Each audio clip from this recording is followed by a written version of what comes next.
Praise the Lord. Praise the Lord. Hallelujah. Hallelujah. Hallelujah. இயேசுவின் அன்பானவர்களே, நம்முடைய நெடுங்கம்பட்டு பங்கிலே மிக சிறப்பான விதத்திலே அற்புதமாக இந்த சிலுவை பாதை நிலைகளை அமைத்து நாம் எல்லாரும் ஆண்டவருடைய பாடுகளை சிறந்த விதத்திலே தியானித்து நம்முடைய வாழ்க்கையை இன்னும் அதிகமாக செம்மைப்படுத்த வேண்டும் என்று சொல்லி இந்த நிகழ்ச்சியை கொண்டாடி கொண்டிருக்கின்ற நம்முடைய அன்புக்குரிய பங்கு தந்தை, என்னுடைய அன்புக்குரிய நண்பர் சகோதர அருட்திரு தந்தை டோம்னிக் சாவி அவர்களுக்கு இங்கே இருக்கின்ற அனைத்து குருக்கள் சார்பாகவும் இங்கு குழுமியிருக்கின்ற இறைமக்களாகிய உங்கள் சார்பாகவும் வாழ்த்துக்களையும் பாராட்டுகளும் கரங்களை தட்டி தெரிவித்துக் கொள்ளும். Congratulations father. இயேசுவில் அன்புக்குரிய சகோதரர்களே, சகோதரிகளே, கடவுள் யாரை தனக்கு மிகவும் பிரியமானவர்களாக கருதுகிறார் அல்லது கடவுளுடைய பார்வையில் பேறு பெற்றவர்கள் யார்? கடவுள் தன்னுடைய பார்வையில் யாரை தனக்கு மிகவும் பிரியமானவர்களாக கருதுகிறார் அல்லது கடவுள் பார்வையில் பேறு பெற்றவர்கள் யார்? ஒருவேளை இந்த கேள்வியை உங்களுக்கு நான் கேட்குறேன், சாமி நான் ஆண்டவருடைய கண்களில் பேறு பெற்றலாம் இருக்கிறேன், கை தூக்கும் பார்க்கலாம். 1 2 3.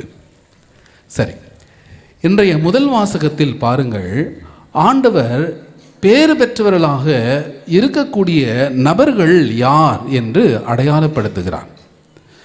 ஆண்டவரில் நம்பிக்கை வைப்போர் பேறு பெற்றோர், ஏனெனில் ஆண்டவரே அவர்களது நம்பிக்கை. நம்ம எல்லாரும் இன்னைக்கு கோயிலுக்கு வந்திருக்கிறோம். நம்ம எல்லாரும் நம்மால் முடிந்த சில உதவிகளை இந்த ஆலயத்திற்கு செய்து இந்த அற்புதமான சிலுவை பாதை நிலைகளை நாம் ஏற்படுத்தி இருக்கிறோம். இன்னுமாக நம்முடைய கடவுள் நமக்கு உதவி செய்வார் என்ற நம்பிக்கையோடு அவருடைய திருச்சட்டத்தை, கட்டளைகளை கடைபிடிக்கிறோம், இறை வார்த்தையை படிக்கிறோம், அதை நம்முடைய வாழ்விலே நடைமுறைப்படுத்துவதற்கு முயற்சி செய்கிறோம், அதில் வெற்றியும் காண்கிறோம்.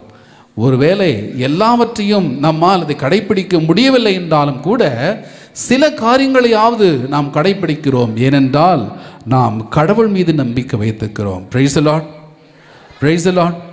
கடவுள் மீது நம்பிக்கை கொண்டிருக்கின்றவர்கள் எல்லாரும் பேறு பெற்றவர்கள். கடவுள் மீது நம்பிக்கை வைத்திருக்கின்ற எல்லாரும் பேறு பெற்றவர்கள். இப்போ சொல்லுங்க, கடவுள் மீது நம்பிக்கை வைத்திருக்கின்ற எல்லாரும் கை தூக்குங்க. அப்போது நீங்கள் எல்லாரும் பேறு பெற்றவர்கள் இல்லையா? ஆமாம் தானே? கடவுள் நாம் எல்லாருக்கும் மிகப்பெரிய பேரை கொடுத்திருக்கிறார். என்ன அது? நீங்கள் பேறு பெற்றவர்கள் என்று சொல்லியிருக்கிறார். ஏனென்றால் நாம் எல்லாரும் கடவுள் மீது நம்பிக்கை வைத்திருக்கிறோம். நீங்கள் ஏழைகளாக இருந்தாலும் சரி, சொத்து சுகம் போன்ற இவற்றை அனைத்தையும் இழந்தவர்களாக இருந்தாலும் சரி, அல்லது வாழ்விலே துயரற்று கொண்டிருக்கின்ற மனிதர்களாக இருந்தாலும் சரி, நீங்கள் கடவுள் மீது நம்பிக்கை வைத்திருந்தாலே நீங்கள் கடவுளுடைய கண்களிலே பேறு பெற்றவர்களாக இருக்கிறீர்கள். அன்புக்குரியவர்களே, மிகப்பெரிய பேரை, மிகப்பெரிய வாக்குத்தத்தத்தை, மிகப்பெரிய ஆசீர்வாதத்தை கடவுள் நம்முடைய பங்கிலே இருக்கின்ற எல்லாருக்கும் கொடுத்திருக்கிறார் என்பது இறைவனுக்கு மாபெரும் மகிழ்ச்சி. இறைவனுக்கு நன்றி. நாம் எல்லாரும் இறைவனை புகழ வேண்டும். அன்பார்ந்தவர்களே, சில நாட்களுக்கு முன்பாக ஒரு பெண்ணானவள் என்னை தேடி வந்தாள். அப்போ தான் அந்த பங்குக்கு ஒரு உதவி பங்கு சாமியாராக போய் சேர்றேன். பட்டம் வாங்கின புதுசு. எனக்கு முன்னாடி இருந்த ஒரு பங்கு சாமியாரை அந்த மக்கள் எல்லாரும் அடித்து துரத்திட்டாங்க. எனவே என்னுடைய ஆயர் என்னை அந்த பங்கிற்கு அனுப்பிய போது, தம்பி பத்திரமா இருப்பா என்று சொல்லி அவர் அறிவுரை சொல்லி அனுப்பியிருக்கிறார். அந்த நேரத்தில் அந்த அம்மா வெகு வேகமாக வந்தார். வந்து, ஃபாதர், என்னுடைய பக்கத்து வீட்டில் இருக்கின்றவர்கள் எனக்கு மிகவும் சொந்தக்காரர், இவர் எங்களுக்குரிய அந்த பணத்தை வாங்கி கொண்டு தராமல் இழுத்தடித்து கொண்டிருக்கிறார். நான் கணவனை இழந்தவர், எங்களுக்கு நீங்கள் தான் தீர்ப்பு சொல்ல வேண்டும், என்னுடைய பணத்தை வாங்கி கொடுக்க நீங்கள் தான் உதவி செய்ய வேண்டும் என்று கேட்டுக்கொண்டார். நான் உடனே இப்படியாக சொன்னேன், அம்மா இந்த ஊர் எனக்கு புதிது, இங்கே இருக்கின்றவர்கள் எனக்கு அதிக பேர் தெரியாது, உங்களுடைய சொந்தக்காரர் இருப்பாங்களே அவங்களுக்கு கொஞ்சம் சொல்லுங்கள், அவங்க உங்களுக்கு உதவி செய்ய மாட்டாங்களா? கட்டாயம் செய்வாங்க. உடனே அந்த அம்மா சொன்னார்கள், ஃபாதர், எல்லார்ட்டையும் போய் கேட்டு பார்த்துட்டேன், எல்லார்ட்டும் போய் அழுது பார்த்துட்டேன். ஆனால் என்னுடைய உடல்நிலை சரியில்லை. இந்த சூழ்நிலையில் எங்களுக்கு உதவி செய்வதற்கு நாங்கள் கொடுத்த பணத்தை கூட மீண்டும் தராமல் இழுத்தடிக்கிறார்கள். எனவே தயவு செய்து நீங்கள் தான் உதவி செய்ய வேண்டும். மனசுக்குள்ளே இப்படியாக நினைத்து கொண்டு முதலாக இந்த பங்குக்கு இப்போ தான் வந்திருக்கிறோம். ஏற்கனவே பிரச்சனைக்குரிய பங்கு. அடுத்து என்ன நடக்க போதோ தெரில. இன்னொரு 10 பேர் இருந்து சண்டை போட போகிறான், அடித்துடி நடக்க போகும் போல் இருக்கு. சரி, மனதில் தைரியத்தை வளர்த்து கொண்டு சொன்னேன், அம்மா நீங்கள் வீட்டுக்கு போங்க, உங்களுக்காக வேண்டிக்கிறேன், அடுத்த வாரம் நீங்கள் மீண்டும் வாங்க, அதுக்குள்ளே நான் அப்படியாவது யாரையாவது நான் தொடர்பு கொண்டு உங்களுக்கான உதவி செய்ய முயற்சி செய்கிறேன். அம்மாவுக்கு மிகவும் கோபம் வந்து விட்டது. ஒரு கஷ்டத்தை வந்து சொல்கிறேன், நீங்கள் கண்டுக்காமல் இருக்கிறீங்க, நீங்கள் என் கூட வராதிங்க ஃபாதர். ஆனால் தன் கையில் இருந்த ஜெபமாலை எடுத்து இப்படி சொன்னார், ஃபாதர், கடவுள் எனக்கு உதவியாக இருப்பார்கள், கடவுள் கட்டாயம் எனக்காக பேசுவார்கள். இந்த ஜெபமாலை நான் தினமும் சொல்லுகிறேன், இந்த ஜெபமாலை எனக்கு உதவி செய்யும் ஃபாதர் என்று வேகமாக அழுது கொண்டே போய்விட்டார். அங்கே நிறைய பிரச்சனைகள் அந்த பங்கில் இருந்ததினால் அதை பற்றி நான் யோசிக்க முடியவில்லை. சில நாட்கள் கழித்து மீண்டும் போச்சுரா, மறுபடியும் வந்துட்டாங்களே அப்படின்னு நான் யோசிச்சுட்டு இருக்கும்போது அவர்கள் மீண்டும் அந்த ஜெபமாலை கொண்டு வந்து என்னுடைய அறை முன்பாக நிறுத்தி இப்படியாக சொன்னார்கள், ஃபாதர், நீங்கள் யாரும் உதவி செய்யவில்லை, ஆனால் இந்த ஜெபமாலை என்னுடைய தாய், என்னுடைய கடவுள் உதவி செய்தார் ஃபாதர். நான் எப்போ சொல்கிறேன், நான் எப்போவுமே சொல்லுவேன், எனக்கு கடவுள் தான் எப்போதும் உடனிருந்து எனக்கு உதவி செய்வார், தேங்க்யூ ஃபாதர் என்று சொல்லி மிக வேகமாக அங்கு நடந்து சென்று விட்டார். Praise the Lord, praise the Lord.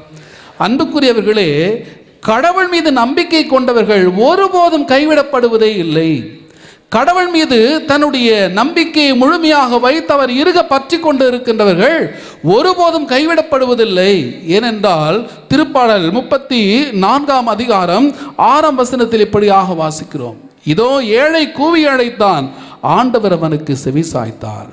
எந்த மனிதர் ஆண்டவர் மீது நம்பிக்கை வைத்து அவருடைய திருப்பெயரை கூவி அழைத்து இரவும் பகலுமாக ஜெபிக்கிறானோ, அல்லது தன்னுடைய அந்த நம்பிக்கைக்கு பாத்திரமாக இருக்கின்ற இறைவனை நிச்சயமாக அழைக்கிறானோ, கடவுள் அவனுக்கு உதவி செய்து அவனை வாழ்விலே உயர்த்த செய்வார். Praise the Lord, praise the Lord. அன்புக்குரியவர்களே, அடுத்ததாக நம்முடைய உள்ளத்தில் இப்படியாக ஒரு கேள்வி, நான் கடவுளுடைய கட்டளைகளை கடைபிடிக்கிறேன், வறுமையில் இருக்கிறேன், ஆனாலும் அவருடைய திருச்சட்டத்தை நான் மதிக்கிறேன், அன்பு செய்கிறேன், நான் ஜெப காரியங்களை செய்கிறேன், ஏழைகளுக்கு தான தர்மங்கள் செய்கிறேன், ஆனால் என்னுடைய பக்கத்து வீட்டில் இருக்கின்றவர் அல்லது எனக்கு தெரிந்த ஒருவர் அநியாயமே செய்து கொண்டிருக்கிறார், எனக்கு கூட அநியாயம் செய்து கொண்டிருக்கிறார், ஆனால் அவர் நல்லவரை போல் இருக்கிறாரே, நான் எப்படி இதை புரிந்து கொள்வது? இன்றைய முதல் வாசகம் மீண்டும் நமக்கு பதில் சொல்லுகிறது. மனிதரில் நம்பிக்கை வைப்போர் வலுவற்ற மனிதரில் தமது வலிமையை காணப்போகிறவர்கள் எல்லாரும் சபிக்கப்படுவர். அன்புக்குரியவர்களே, பாலை நிலத்தின் வறண்ட பகுதிகளில் யாரும் வாழா ஒவ்வொரு நிலத்தில் அவர்கள் வாழ்ந்து கொண்டிருக்கிறார்கள். அவர்கள் பாலை நிலத்திற்கு வளர்ந்து கொண்டிருக்கின்ற புதர் செடிக்கு ஒப்பாவார்கள். அவர்களால் எந்த பிரயோஜனமும் இல்லை. இந்தவர் நல்லவர்களைப் போல அவர்கள் வளர்வதைப் போல தோன்றினாலும் அவர்களை குறித்து நீங்கள் கவலைப்படாதீர்கள். ஒரு நாள் இல்லை என்றாலும் ஒரு நாள் அவர்களில் காற்றில் பறக்கின்ற பதர் போல அவர்கள் பறந்து விடுவார்கள். அவர்கள் இருந்த இடம் இல்லாமல் போய்விடுவார்கள். ஆனால் நீங்கள் இறைவனை இறுக பற்றி கொள்ளுங்கள். நீங்கள் நிச்சயமாக இறைவனை நீங்கள் பற்றி கொள்ளுகின்ற போது கடவுள் உங்களோடு இருந்து உங்களை ஜெயிக்க செய்வார். உங்களை வலிமையான விதத்திலே அவர் நிலைநிறுத்துவார். அன்புக்குரியவர்களே, நம்முடைய வாழ்க்கை பல சமயத்தில் இப்படியாக நினச்சிக்கிறோம், நம்முடைய வாழ்க்கை நம்ம பிறந்ததிலிருந்து இறக்கின்ற வரைக்கும் தான் அல்ல. ஒரு கிறிஸ்துவனுடைய நம்பிக்கை என்பது, ஒரு மனிதனுடைய வாழ்க்கை என்பது பிறப்பிலிருந்து இறப்பு வரைக்கும் மட்டுமல்ல. பின் எப்போது வரை? நாம் இந்த உலகத்தில் பிறந்து விட்ட போது கடவுளுடைய எண்ணத்திலே எப்பொழுது வாழ்ந்து கொண்டிருக்கிறோம்? சிலுவை பாதையை நீங்கள் பாருங்கள். குற்றமற்ற ஒரு மனிதனை, குற்றமற்ற கடவுளுடைய மகனை அங்கே தீர்ப்பிடுகிறார்கள். அவர் கடவுளால் ஆசீர்வதிக்கப்பட்ட மனிதர், கடவுளுடைய மகன், கடவுள் மீது நம்பிக்கை கொண்டிருக்கின்ற ஒரு மனிதர், கடவுளுடைய இந்த மாபெரும் இந்த இரண்டாம் ஆளாகிய சர்வேஸ்வரன். எனவே அவரை கடவுள் எப்போது உயர்த்துகிறார்? அவரை உயிர்ப்பை கொடுத்து உயர்த்துவதாக நாம் இன்று 2ஆம் வாசகத்திலே வாசிக்க கேட்டோம். பிலிப்பியருக்கு எழுதிய திருமுகம் 2ஆம் அதிகாரம் 6 முதல் இருக்கின்ற வசனங்களை வாசிக்கிறோம். கடவுளுடைய அந்த நிலையில் இருக்கின்றவர் அதை வலிந்து பற்றி கொண்டிருக்கின்ற ஒன்றாக அதை கருதவில்லை. மாறாக அவர் மனிதனுடைய இந்த நிலையை அடைந்தார், சாவை ஏற்றுக்கொண்டார், அதுவும் சிலுவை சாவை ஏற்றுக்கொண்டார். எனவே கடவுள் அவரை எப்பெயருக்கு மேலாக உயர்த்தினார். Praise the Lord, praise the Lord. ஆக கடவுளை நம்புகின்றவர்கள் இந்த சிலுவை பாதை நிலைகளை நீங்கள் பார்க்கின்ற போதெல்லாம் இதை நீங்கள் மனதிலே கொள்ள வேண்டும். யாரெல்லாம் கடவுளை இறுக பற்றி கொள்கிறார்களோ அவர்கள் நிச்சயமாக உயர்த்தப்படுவார்கள். மூன்றாவதாக, அன்புக்குரியவர்களே, ஏழைகளே நீங்கள் பேறு பெற்றவர்கள். ஏழைகளே நீங்கள் பேறு பெற்றவர்கள். லூக்கா எழுதிய நற்செய்தி இன்றைய நற்செய்தி வாசத்திலே நாம் வாசிக்க கேட்டோம். அப்படியாக 6ஆம் அதிகாரத்திலே நாம் வாசித்தோம். ஏழைகளே நீங்கள் பேறு பெற்றோர், ஏனெனில் இறையாட்சி உங்களுக்கு உரியதே என்று சொல்ல ஆண்டவர் சொல்கிறார். அன்புக்குரியவர்களே, கடவுளுடைய பார்வை என்பது வேறு, நம்முடைய பார்வை என்பது வேறு. நம்முடைய மனித சமுதாயத்தில் என்ன நினைக்கிறோம்? யாருக்கு சொத்து இருக்கிறதோ அல்லது யாருக்கு நிறைய பணம் இருக்கிறதோ, உயர்ந்த அதிகாரத்தில் யார் இருக்கிறாரோ அல்லது யார் ஒருவர் அதிகமான ஆற்றலை கொண்டிருக்கிறாரோ அவர் உலகத்திலே சமுதாயத்திலே பெரியவரை நினைத்துக் கொள்கிறோம். ஆனால் உண்மையில் ஏழை, எளியவர்கள், வலு குறைந்தவர்கள் ஆகிய இவர்களை பார்க்கின்ற போது இவன் என்ன பாவம் செஞ்சிருப்பான், இவனுக்கு அவங்க அப்பா அம்மா என்ன பாவம் செஞ்சிருப்பாங்க, அதனால தான் இப்படிலாம் பிறந்துட்டான் என்று சொல்லி நாம் அவர்கள் இழிவாக அல்லது தகுதியற்றவர்களாக, இந்த சமுதாயத்தில் வாழ தகுதியற்றவர்களாக நினைக்கிறோம் அன்பார்ந்தவர்களே. ஆனால் கடவுளுடைய பார்வையில் அவைகள் வேறு. ஏசாயா ஆகமத்திலே நாம் வாசிக்கிறோம். 55ஆம் அதிகாரம் 8ஆம் வசனத்தில் இப்படியாக வாசிக்கிறோம். என் வழிகள் உங்கள் வழிகள் அல்ல, என் வழிகள் உங்கள் வழிகள் அல்ல, என்னுடைய தீர்ப்பு உங்களுடைய தீர்ப்புகளைப் போல அல்ல. மாறாக நீங்கள் எதையெல்லாம் புறக்கணிக்கிறீர்களோ அவைகளெல்லாம் அவர்களை எல்லாரையும் நான் நிச்சயமாக உங்களை விட மிக அதிகமாக அன்பு செய்கிறேன், அவர்களை உயர்த்துகிறேன் என்ற விதத்திலே தான் இன்றைய நற்செய்தியிலே நாம் வாசிக்கிறோம். ஏழைகளை பார்த்து சொல்கிறார், ஏழைகளே நீங்கள் பேறு பெற்றோர். ஏழைகள் நிச்சயமாக கடவுளுடைய பார்வையிலே உயர்ந்தவர்களாக இருக்கிறார்கள், பேறு பெற்றவர்களாக இருக்கிறார்கள். ஏழையை துன்புறுத்துகின்றவர் இறைவனையே துன்புறுத்துகிறார்கள். எசையா ஆகமம் 10ஆம் அதிகாரம் 1 முதல் 7 வசனங்களை வாசிக்கிறோம். ஆக அன்புக்குரியவர்களே, ஏழை என்பவர் யார்?